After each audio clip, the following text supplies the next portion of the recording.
Okay, wonderful. Well, welcome to our Sevier County Commissioner Race Open Forum tonight. We appreciate you guys being here. We'd like to welcome our candidates, Ralph Brown and Brad Duffin. Thanks for being here tonight. We appreciate that. We're excited to hear you guys. We'd also like to acknowledge Snow College. It's nice to have this facility in our area. Wonderful leadership to help with this, and some great opportunities to be here. I'm Jeff Razor. I'm the Executive Director of the Ridgefield Area Chamber of Commerce, and I'll be your moderator today. So if you did not get one of these pieces of paper and you would like to write a question for me to ask, then do you want to, right here, then feel free to grab one. When they're finished, when you're finished with a question, feel free, even during the questions, feel free to hand them over here to Shalon. And we're probably not going to be able to get through all of them, but anyway, they'll be up for consideration, I guess, and we'll do what we can. So feel free to give them to Shalon over here. So this open forum is brought to you by 4 different organizations: the Sevier County Republican Party, the Ridgefield Area Chamber of Commerce, the Sevier County Republican Women, and the Ridgefield Reaper. So we appreciate everybody that's been part of that. Just a reminder, none of these organizations take a position. We're not endorsing one candidate over another. We're all neutral. We're just happy to be here and to get some information tonight. So, all right, the way this is going to go is, first off, we will have candidate introductions. So we will give each candidate 4 minutes to introduce themselves, let us know whatever you'd like to about yourselves, maybe that we should know. And then after that, we will start the open forum part, the question and answer part. We will give each candidate 2 minutes. So I will ask a question, and then we will give one of the candidates 2 minutes, the other candidate 2 minutes as well, to answer the same question. Okay? So boys, play nice. Okay? Please play nice. Don't interrupt each other. You'll have your 2 minutes. Let's be good and be nice. Any questions? Candidates, any questions? We're feeling good? Okay, wonderful. I guess just at random, we'll pick somebody to go first. Ralph Brown, will you do your 4-minute introduction first? Sure. Okay, and then we'll hand it over to Brad. You do have, thank you for being here. You've got your little 30 seconds left, and please be respectful of our time limit so we can get more questions in. Okay? All you. Thank you. First off, thank you for putting this on. It's good to get the public out and be inquisitive of what's going on and know the issues. I've been a commissioner. I'm in my this will be my 3rd term that I'm running for. It's been a pleasure and an honor to serve Sevier County. We are proud of Sevier County, and we've accomplished a lot of great things that we're excited about. Lots of things that are in the works. Some of the things that's really been great is we've been able to set up a reinvestment agency, captured $1 million to give to Snow College South Ridgefield campus for student housing. If any of you have attended the last couple of commission meetings, there's a battery storage group coming in, and that's going to be bigger than the solar farm. So I've been in contact with President McKim, and we're excited about the possibilities. It also gives us the opportunity to look at lowering some property tax as well. I've lived in Sevier County my entire life. I married my sweetheart, knew her when she was in high school. We have 5 children, 13 grandchildren. Most of them live in Sevier County. They all have good outlooks on life, and we're excited about what's going on. We are currently working on a fencing ordinance, which affects a lot of the grazers on the mountain and a lot of the animals in the valley. We think that's going to solve a lot of the solutions and will be a great asset for developers and for grazers on the mountain. But we're also fighting against road closures. The BLM has a project they're looking about closing a lot of roads out on San Rafael Swell. And we're a little bit worried, and we're trying to work through those issues that we can keep our roads open. I'm always fighting for roads open. I've never voted for a tax increase. I sit on a lot of committees, so I have a lot of experience. One of it's been really beneficial is I sit on the CID committee, and through the years I have a great relationship with all the commissioners from the other counties that serve there. It's a governor-appointed committee, and it's vital for small communities, for infrastructure, water, sewer, all these projects, and we've been able to bless a lot of lives. Recently, Sherm was able to get a new community center, and we changed the funding through the last cycle, and we got 100% grant funds. So that makes it possible for these small communities to be able to come up with some infrastructure in these projects. So that's been a great thing. I also work closely with the governor's office on the House Bill 572, which is a housing grant for first-time home builders. I see this as a huge help for accomplishing what we want to, putting kids in homes instead of in apartments. I think that's what we want to have in Sevier County. I don't want to see us overrun and become a Santa Quinn with rows and rows and rows of big apartments. I think kids in houses is what we're doing. The governor's been really vital. They actually had me write some stuff down, and they wanted me to come up and testify on that bill. It did pass, so we're excited about that. Agriculture is a huge thing in this valley, and we really support agriculture. I don't know if you know this, but it's $113 million in receipts came in on agriculture alone. That's huge for this valley. So, anyway, it's a pleasure to serve you. It's a pleasure to be a part of this, and wish to continue to do it. Thank you. Thank you. Appreciate that. All right, Mr. Duffin. Well, I appreciate this opportunity to be here tonight, and I appreciate those who made this possible to put this on. I've lived here in Sevier County now for, it'll be 42 years this summer. Married to Donna Duffin. Very, very proud of her, very thankful to have her. I have to tell you, never in a million years did I ever think that I would be running for a county commissioner. But the opportunity was there, and I felt the need was there for a change. I have been part of search and rescue here for over 30 years, where I've held different offices. So serving the community here is nothing new to me. I love this area, and my thoughts are to only make this county stronger and better, and that's what I want to do. One of the other things that I've done is I volunteered to go on the honor flight. That was quite an experience for me. Some of the guys in there that I knew, but a couple of them that I worked with, I had no idea that the feelings were still there for Vietnam, and the feelings were strong. I had a brother that did 2 tours of duty there, and so it became a very, very humbling, very emotional time for me. And it was great to see when they returned the healing that they had from that flight. I think that the things that I experience now, as I've started running for this, is I went around and met people and spent time in the homes and listened to what they want. And there's probably 3 things that's really big on the minds of our citizens in this county. 1 is our taxes, 2 is jobs, and 3 is to find housing for our families. As I've talked to many people, there is a lot of young families or single ladies who make too much for these apartments here in the Ridgefield, that they don't make enough to buy a home. So those 2 things kind of go hand in hand together. We've got to have some bigger industry here, but we've got to also have homes to be able to provide for that. I had a great talk with Jed Maxwell, the mayor over in Salina, and he just said the same thing. He says, we've had a couple of companies that wanted to come into Salina, but there wasn't any housing there, so they had to back out and go somewhere else.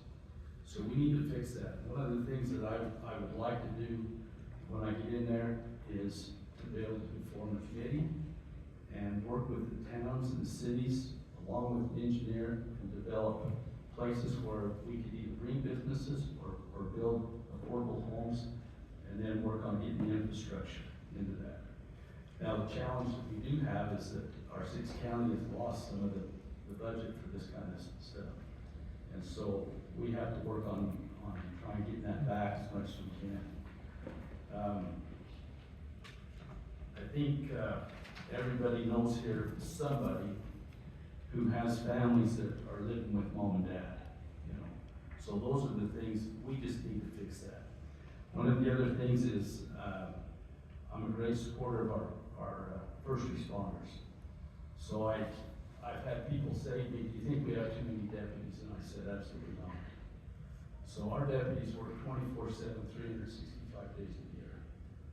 There's many nights, many days when I've been at home and I've heard them deputies go by. And they're out there working when we're enjoying a turkey dinner, or we're enjoying opening presents on Christmas and that. So I am fully supportive of that. So. Thank you. All right, the way we'll do this is we'll rotate. Since you answered first and he answered second, now Mr. Duffin, you'll answer first, you'll answer second, so we'll alternate. So one person's not answering first every time and then the same. So Mr. Duffin, you'll go first on this one. Regarding your position for this county commissioner seat, what would you consider to be your greatest strength and your greatest weakness in 2 minutes, please? My greatest strength is that I will work hard. I will not quit at something. If I have the support of the other commissioners and I know it can be done, then I'll get it done. I won't stop, and I won't have somebody tell me that I can't do it. I think the thing that I fear most is accomplishing what I want to do, is bringing the businesses in here, bringing more affordable housing in here. I know the governor's passed this bill, but I don't think we need to sit and wait for them to come down and get it done. We need to be aggressive and get things done within our own communities. Thank you, appreciate that. Same question. Yes, same question. So, my strengths are proven. I've been involved for 7.5 years. I think my record speaks for itself, what we've accomplished. As far as economic development, if you realize all of the development has to take place within city limits. That's where the water is, that's where the infrastructure is, that's where the power is. So what we've been doing, I had a really good experience. Every mayor in this county has endorsed me because of how I work with them.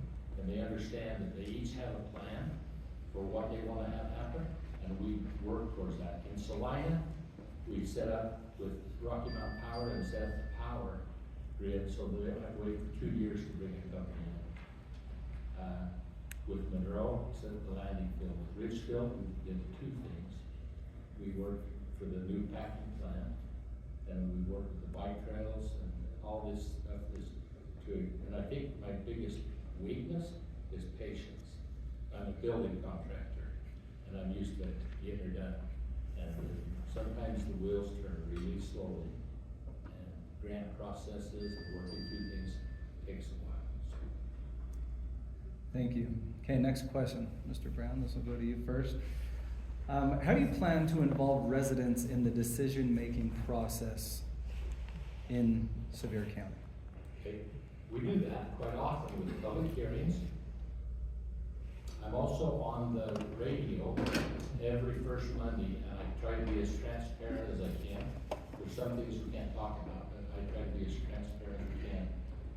I also have a really good relationship with our legislators on the Hill, the governor's office, and connections there, which helps me keep the public informed of what's really going on, serve the public. Thank you. Mr. Duffin, same question? I think probably a lot of the same thing there. We just need to be able to have the input of the community. And everybody's opinion is important. That doesn't mean it's gonna hit the top of the list, but everything is important. In fact, I had this conversation with one individual today, and we were talking about a person. I said, I've got to listen. I've got to be able to hear what people are saying. And so everybody's input is important. Because we're not here to govern over the people, we're here to help the communities and the people of this county.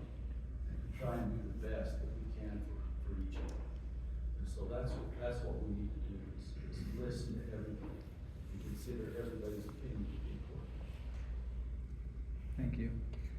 Okay, next question, taxes. It's capitalized and underlined here, all right? We'll have you go first, Mr. Duffin. How do you propose to lower taxes, especially property taxes? Taxes are based a lot upon, I went in there to the assessors 3 times and talked to them about this. So our taxes, I want to try and lower it if we can and put some money back into people, but we can't do it if it's not there. So we've got to bring industry into the valley. And we've got to build a tax reserve. So I asked the assessor, had we had a tax reserve build up, what would have happened when we had that last increase? She told me it would have softened the increase substantially. So I think what the county, in my opinion, has done is they've sat back and waited for things to come in. We can't do that anymore. We need to be aggressive in going out and finding businesses and bringing them in here and build that tax reserve so that we have something there as an emergency. So if we have to use something, either for whatever it may be, then we don't have to put that burden on the people. Thank you. Same question, Mr. Brown?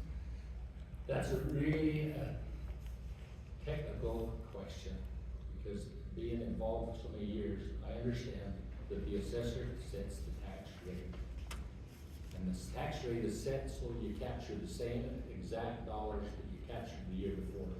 If we want to capture any more dollars for reserve, we'd have to go through truth and taxation. So we set up to get the same dollar, and that is, you have several silos. You have centrally assessed, which is all the big businesses, the big corps.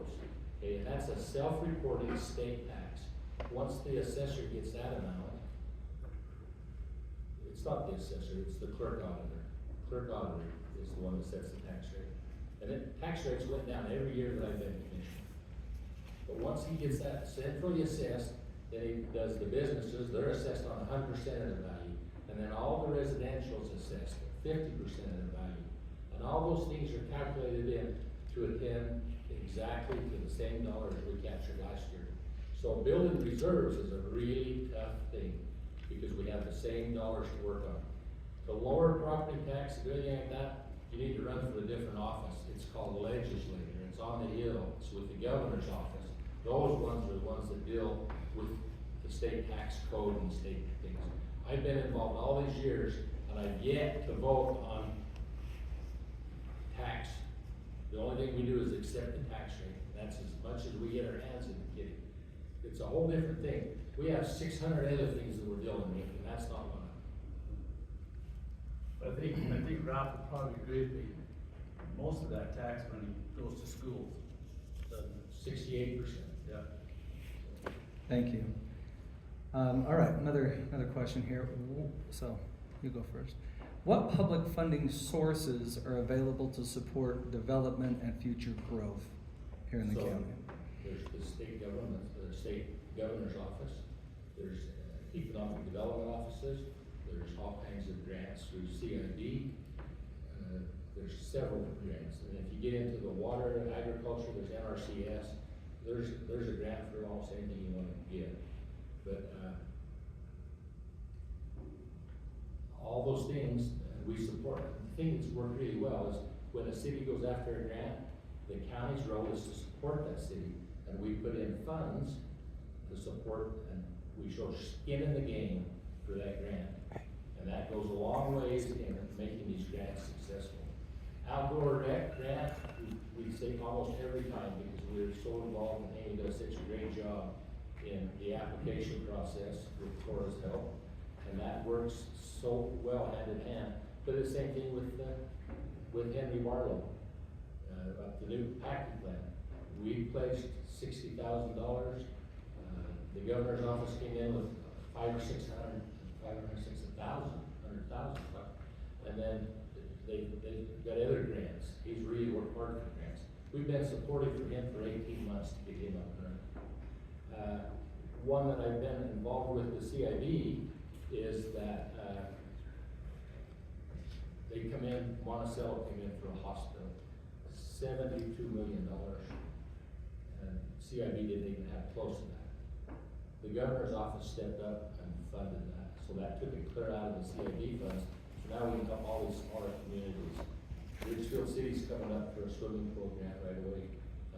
And all these little communities are coming for water sewer projects. Any of the engineers know that without CIB, these small towns couldn't hardly do anything. And so that's really vital. And this money is a derivative of mineral lease monies. It goes into the state kitty and then they issue that back to the county. So thank you. Thank you. And the same question, what public funding sources are available to support development and future growth? Well, I think Ralph pretty well covered, and I don't know him all as well as what he does, but I know that there is grants and that out there. CIB is a little frustrating in a way that, you know, Richmond City can't get all the money they need for their swimming pool, but yet we can get money for bike trails. So sometimes you just think, okay, let's get things where we really kind of need it sometimes. But it's all good because it's been a great bike trail thing. In fact, I had a lady ask me this line, do you support that? Absolutely. You know, anything that's gonna be of benefit and good for our communities, I'm for, you know. But, money is tough right now. And so, you know, there's been, some things lost because of, not being able to get the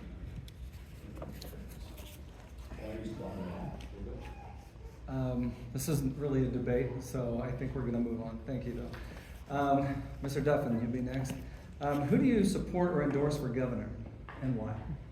I haven't decided yet. I'm leaning towards one, but I haven't fully committed on who I'm gonna support right yet.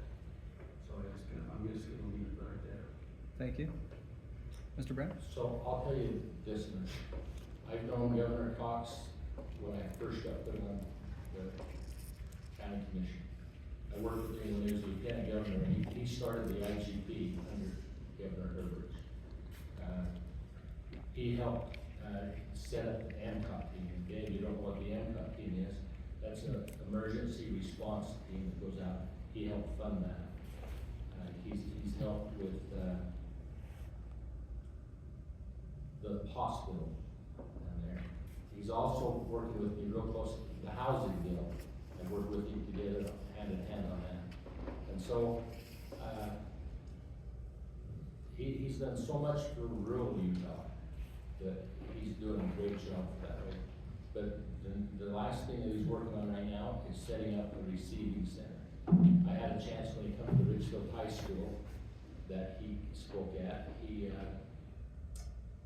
spoke on what's going on in Utah and everything for the kids. It was centered around the kids. But I had a chance to talk to him afterwards, and I says, I understand you have a lot of mental health issues on the Wasatch Front, but when you have one, it's a 5-minute drive to get into a facility. When it happens in Paiute, Wayne, or Sevier, Sevier Valley Hospital becomes the receiving center. And they're there until they can be transported up north. That takes 2 officers or 2 EMTs, ties up a vehicle, and all that. So I said, hey, I understand what it is on the Wasatch Front, but we need something in rural Utah for mental health. Mental health has just skyrocketed. 2017, we had 26 calls. Last year, we had 220-something mental health calls. And most of those need to be transported. We need to do that, so we need to be careful who we're endorsing, and I think he's done a great job, and I have my support with him. Thank you very much. Okay, next question. Here's kind of a long one here. We hear about affordable housing, right? When you refer to affordable housing, are you referring to the high density housing? How can we avoid these types of developments and keep Sevier County rural? Absolutely not. I don't like high density housing whatsoever. House Bill 572 puts it on the developers to develop 60% of their subdivision with houses 300,000 or less. geared around kids. That's what that grant's for. One thing that we worked on hard, and I said on that committee, is we're starting a Brooklyn Special Service District. We currently have 9 lots that have been back for non-payment of taxes. We're working with Elsinore Town, and they've been really good. They supply the water out there. And we'll be able to put 2 lots together, so instead of 50-foot frontages, there'll be 100-foot frontages. 6 County is gonna do 5 self-help houses out there with these properties that we've obtained. And so, you know what you can pick up a lot for out there? $4,000. It takes a couple, and some of them have water. So do you know what that does to the cost of building affordable housing? That's our start. And we've taken in all of Brooklyn Road and all of the Elsinore Addition and created a service district. And we're changing that. We've also abated about 10 lots out there that were just abandoned trailers and wiped them clean. And so they're vacant clean lots. So that's one project we're doing on. We feel like that with working with Snow College and getting up to housing, so we have a lot more students here, then we have 118 jobs today in Sevier County from job service, right now. I mean, they may not all be big jobs, but some of them are great jobs. And so if we can work and get the attendance up at Snow College, we'll have these kids available to work. Thank you. And same question, when you refer to affordable housing, are you referring to high density housing? How can we avoid these types of developments and keep Sevier County rural? Great question. So when I started, I was talking about affordable housing, and I changed it to affordable homes so people didn't get confused with that. Richfield City, I've talked to one of the officials there, and they said they're changing the ordinances because of what happened with that housing down there by Walmart. So no, we've got enough of that. We need to bring our young families out of mom and dad's home and put them into their own home. As far as this Elsinore addition thing, I'm not sure the county needs to be into real estate. And I'm not sure if that's the best place to do it, you know, because it's hard for me to say this, you know, it's hard to put it into the right words. The people that's gonna live there have a hard time affording anything. How are you gonna build them a house? And then have them be able to afford to buy it. The other thing is, there's a lot of lots there. Elsinore City's not putting out any more water meters. They've already told me that. So that isn't gonna happen because it's just not. So it's a tough subject right there. It really is. And I do not want to be insensitive to anything. But the housing is very important, and we need affordable housing. So that goes back to my plan of working with the cities and in any town, and working with engineers and putting infrastructure in and getting a master plan together like that. Thank you. Thank you. All right, next question, Mr. Duffin. What new businesses are coming into the county? Any new businesses that plan or are currently in the works coming into our county that you know of? I've been talking with an individual, and I don't know that it's gonna happen. It might. If it does, great. That would possibly bring a business in here in a couple of years' time. And he said it could bring 150 jobs, maybe even up to 300 jobs. So that part I've started. I mean, I've already been working at doing stuff. We need those things in here. We've got to have jobs. I mean, there's jobs downtown. Ralph said, yeah, there's wanted signs all up and down Main Street.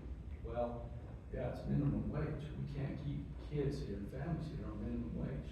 We've got to bring industry in that's going to pay them a good wage and hopefully have benefits with it, so that they can stay. And that's what I want to do, is go after things like that.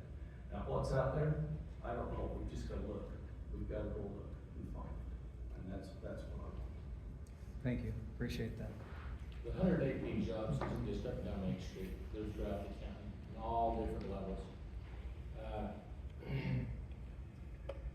Housing is a real key to all this, and we're not putting people that can't afford houses in the Elsinore Vision. We're putting self-help young couples that will have a place to build their home. And they've got to have the income to be able to do that.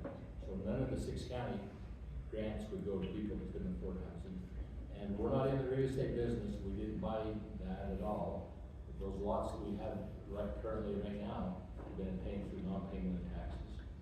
So we're not gonna be in the real estate business, we're not doing that. We're in the business of affordable housing out there, so. Okay, thank you. All right. We'll kind of go more of a personal question now. What experience in your professional, in your profession and life has prepared you for this county commissioner position? Me first? Oh, I'm sorry, over here, sorry. What experience or experiences in your profession and life have prepared you for this? Thank you. So, I've worked as a building contractor since 1976 in the building trades business. So I run an own business and work in other states and besides just in here. And I served on Central Water Works for 18 years, helping run a water company that serviced the Central Valley. Worked on zoning and planning for 8 years, so I understand the issues of all the zoning and lots of that. Worked on the ambulance as a volunteer EMT for 6 years. Served in the church in various callings, and worked with my family. All these things just go hand in hand with what's going on. At this time, I need to give credit to my wife. She's probably 50% of the combination. She's with me side by side. Every time I go anywhere and do anything, she cooks, she bakes, she's up at 6 o'clock handing out jackets and stuff at the jamboree for people. She has been my rock in my service, and I really appreciate her. That's how qualifies me for this. Thank you. And then same question. What experiences in your profession and life have prepared you for this county commissioner position? I think everything I've done has, I worked in the coal mine for 25 years. I've done real estate now for 17, 18 years. Being a volunteer at the search and rescue, we work with people to help. And that's what I want to do, is make a difference in this county. It's so important that we do that, we do the best that we can at whatever we do, and that's what I do. I was on the baseball committee, and all the new things that was done up there at the baseball field, I was over that. So the new dirt, the new fields, the bleachers, the scoreboards, everything that we done in there, was under my direction. So I feel, in fact, that's a great question. I talked to somebody today about it. I came in, I said, 20 years ago, I wouldn't have been ready for this. But I'm a lot more sensitive to people's needs now than what I was back then. And people are important. I don't care where they're from, they're important. And we need to help them and do the best that's going to help everybody's needs. Thank you. All right, here's kind of a little longer one, but then a little build up to the question. Today's political environment is divided. Right, turn on the TV, get online. And we can see many examples of individuals holding contempt for one another. These conflicts postpone decision-making processes and affect all individuals within the county and the community. So the question is, how will you find common ground with your fellow commissioners and county members. Mr. Duffin? I think you put the needs of the people first, and you quit worrying about what we might want, or what I might want, or what Ralph might want, or what Greg might want, or what Scott might want. We put the needs of the people first, and that's how we do it. And we work in harmony with that to build this valley, and build this county. You have to do that. You have to work, and you have to be honest in everything you do. You just have to do that. You know, there's no room for, you know, I want this and I want this. There's no room for stuff like that. You've got to work together and build this the right way. Thank you. And to you as well, Mr. Brown. How will you find common ground with your fellow commissioners and county members? So what we try to do is we take every issue apart, piece by piece, take it apart and then survey what really we want to accomplish. We have to look down the road 20 years. We've been obtaining road rights for 1300 South for roads that we anticipate will be needed. You need to listen to the public for sure, but sometimes the public have a warped vision or a nickel view, dollar-sized problem. So you have to, we don't very often have to compromise one another. We just have to discuss it and find out the issues, and usually the right plan comes to the surface, and we all end up agreeing on it. Most things. This has been a great experience to see. We don't always agree, but we always work at what's going to be the best thing for Sevier County. Thank you. You've both hit on the importance of jobs and needing more jobs here. So how do you do that?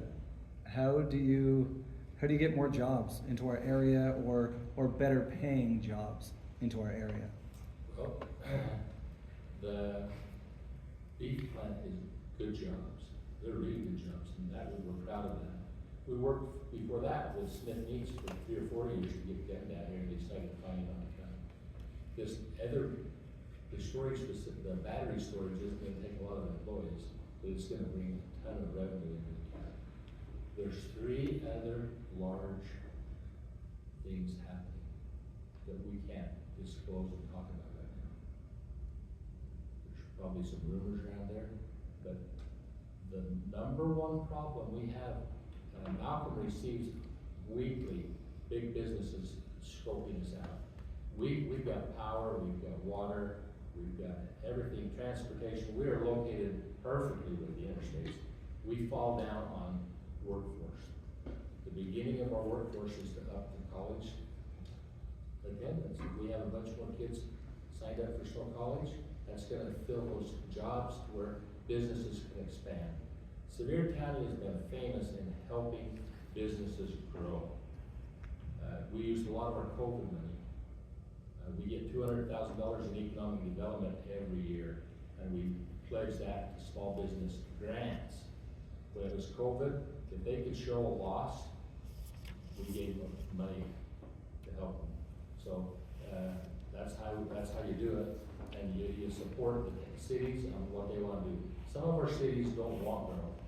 Some of them want to stay in their community. Some want to shoot for the moon. Our role as a county is to support them. Thank you. And same question.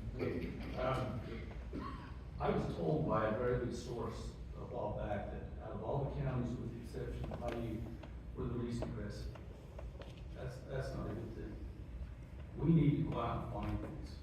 You know, the vacuum plant come in, but Henry did all the base work himself, and then the city and the counties went in and helped. We've got to be more aggressive in going out and finding people. If businesses are coming and sending notes to us or emails or whatever, why aren't we getting it? We've got to fix that so that we can bring them in here. But it takes both bringing a business and being able to afford to have affordable housing for these people when they come in. Go back to Jed Maxwell, he says we need to do both. Because we need affordable housing for young people, but we also need other good houses for those who are coming in as with businesses in it. So, we've gotta be more aggressive in going after it, and this county hasn't done that. Thank you, appreciate that.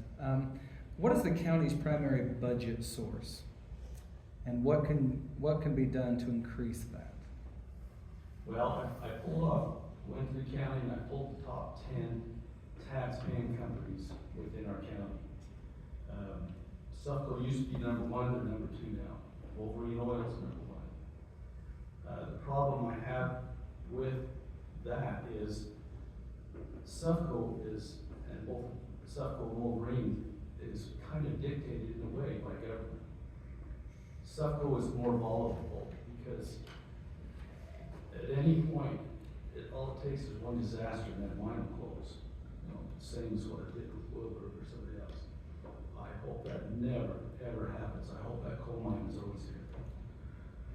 But we can't rely on those things all the time, and that's what the county's done. They sit back and they've had the gravy days, but now we've got to go find and bring in bigger businesses and industry, so that those type of businesses will bring Sufco to be the gravy icing on the cake, so to speak. So we've got to be aggressive and go out and find stuff and bring them in, and we've got to hopefully find good jobs that has benefits with it that will help our families. Thank you. And then just a reminder of the question, what is the county's primary budget source and what can be done to increase that? Yeah, he's exactly right when Sufco's number 2 and Wolverine Oil and Gas is number 1. Agriculture's right there, and services and all that play into it. Again, we don't have the workforce to bring in 300 plant. And we've got to decide what we want this little valley to become. If you start bringing in 300 people and all these different huge businesses that require a lot of employees, it's really going to drastically change this little valley. We are really supporting agriculture and keeping what we need. We need to grow. We've not been on our laurels. We've been very aggressive, and with Henry, we sat right with him with all of the grant applications. We helped him. We worked with him closely. Worked with the governor's office. I talked to Stephen Lisenby myself with that. So we're helping businesses grow. We're wanting them to come here, but we're wanting the right kind of businesses that don't take all of our water, and they don't take so many employees that we can't fill it. The big building behind Ace Hardware couldn't get enough employees, but we have a business looking at that building right now. So again, it's all in the city limits, so it's the counties kind of our support again with the cities that want. Thank you. A couple more questions here. Is there are we able to build more water reserve? And if so, Say it again. are we able to build more water reserve? And if so, how? Well, we have a real active recharge going on right now. We have a lot of water that comes out of Monroe Canyon that's going into a gravel pit and soaking in. I'm talking 17 acres. So that's gonna help our underground water. Surface water, every drop is allocated, if you understand water. So, we work really hard to try to create another storage dam. All these high water users, if we could have another reservoir to store water, then we'd never have a bad year.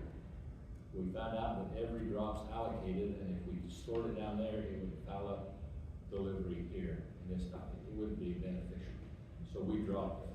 That was through the river commissioner that taught us that little principle. So, water reserves is, as far as what we can do in the valley, is be conservative. When we do development, let's don't do so much lawn, let's don't do so much green space, let's be that way. And just the way you design your yards and things, there's a bill right now that will incentivize people to take up the lawn and put in zero-scape yards and stuff like that. And the Wasatch Front's been real phenomenal, how much water they've saved to be able to put in the things like that. Carl Albrecht and I have the same concern But we have to really watch out after our water rights, because they'll come after our agriculture water next, and we've got to protect that. And so, even if it's a Great Salt Lake, it could filter down and affect us in this valley. We spend a lot of our time protecting what we have here. Thank you. And same question, are we able to build more water reserve, and if so, how? You know, that's one question that I can't answer, because I'm not knowledgeable enough on it. But I hope we can, and whatever I need to do to help that, I will do it. Thank you. So, if actions speak louder than words, what actions will you implement to gain the trust and support of voters? I think what they see is what they get. I'm gonna work really hard. And if I tell you something and I can't produce it, I will tell you why. I'm not gonna give a false hope to anybody and tell them something that, that I have no intention of. I'm gonna work hard for people. And I'm not really much of a politician, I guess, but I am a good worker. And whatever I set my mind out to do, I've done it. Thank you. And same thing, what actions will you implement to gain the trust and support of voters?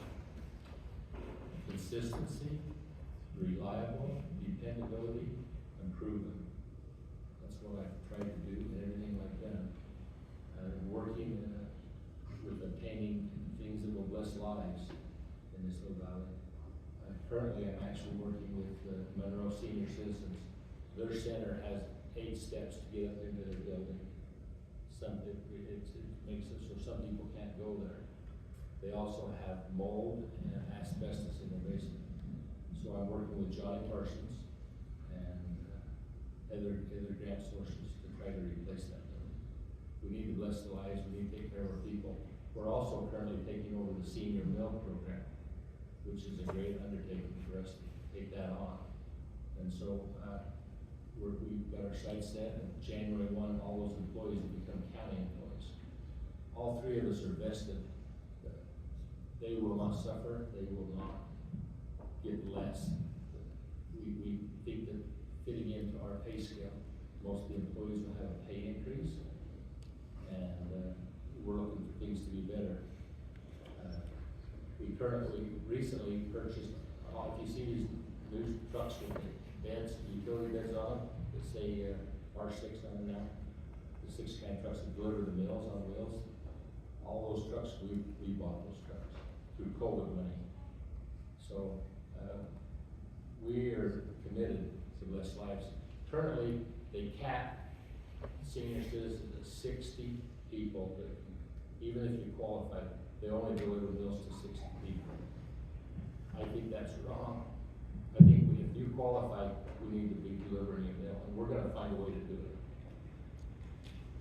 Thank you. We appreciate everybody's participation and questions that you've asked.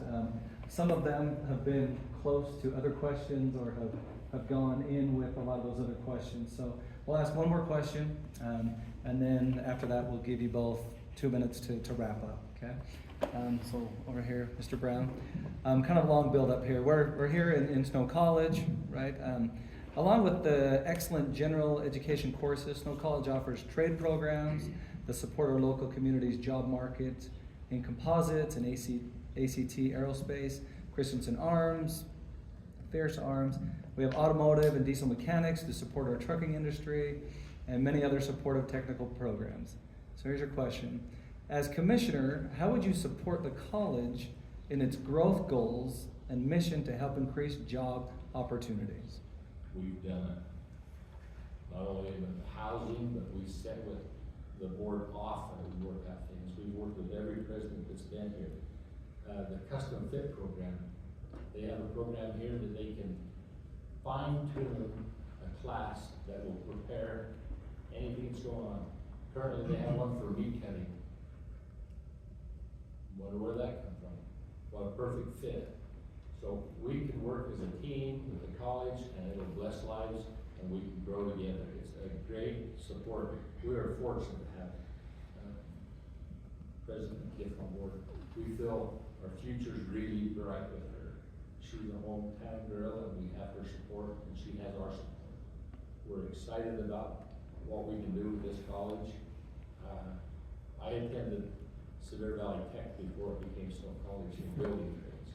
I think we could get more trades back in, that's gonna be a factor as well. So we are very supportive of what she wants to accomplish, and we know her goals, and we want to help her.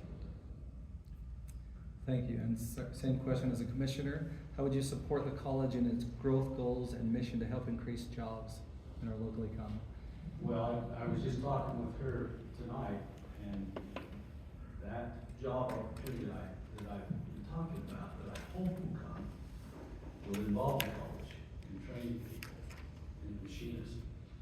So I'm very happy that President Gift is here, because she's got it going back in the direction it needs to go in building everybody, in building this community up.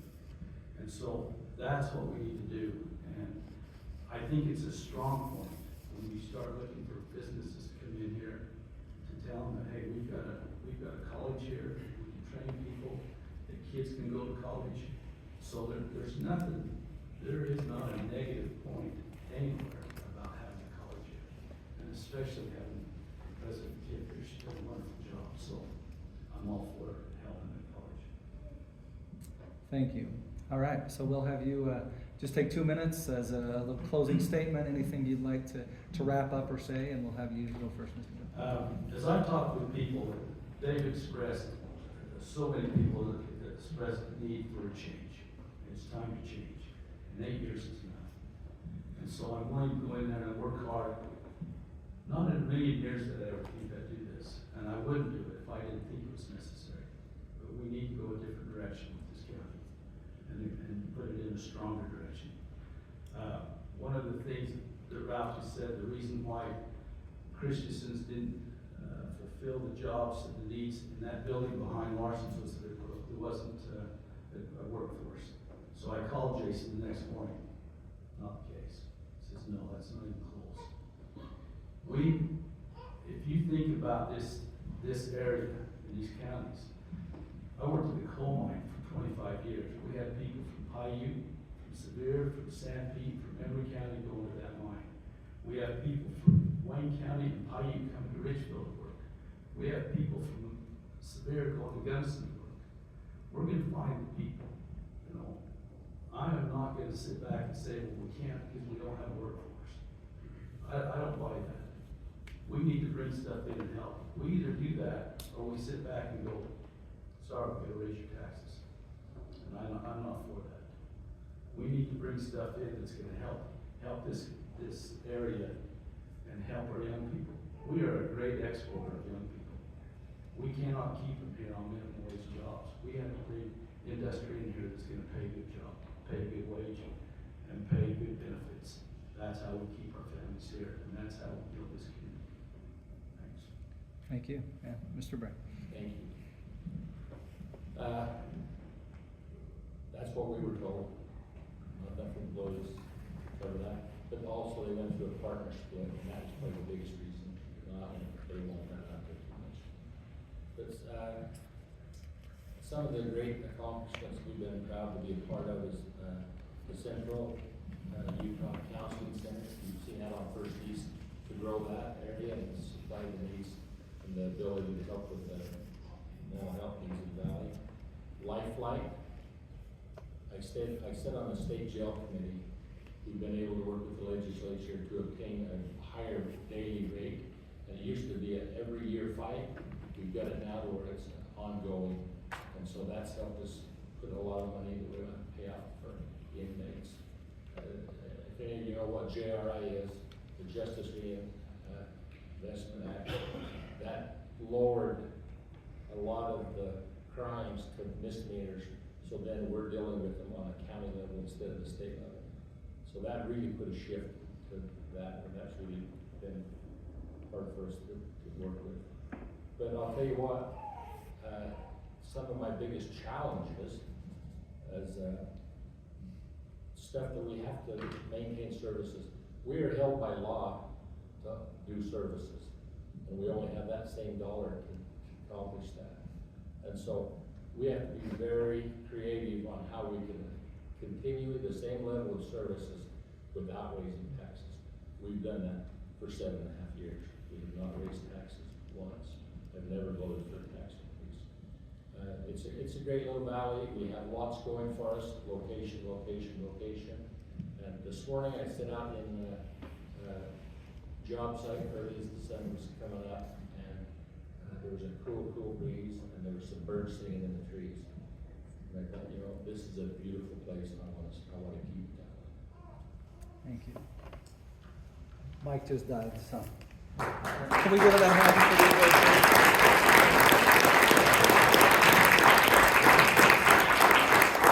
Thank you, well done.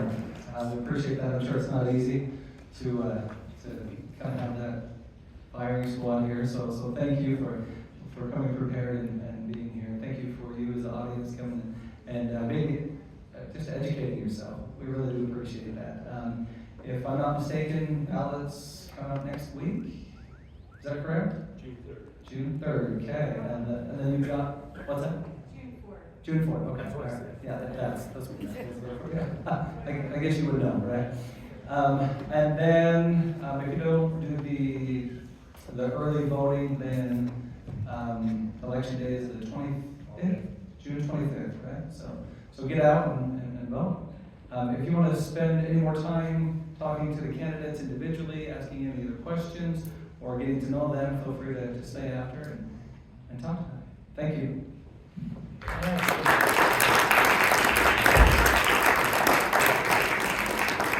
have a copy of the article that was printed in the Richfield Reaper. It's called Sevier County A Year in Review. A lot of the things we didn't have time to talk about tonight. And if you're interested on what the county's been up to for a year, you're welcome to take one of these.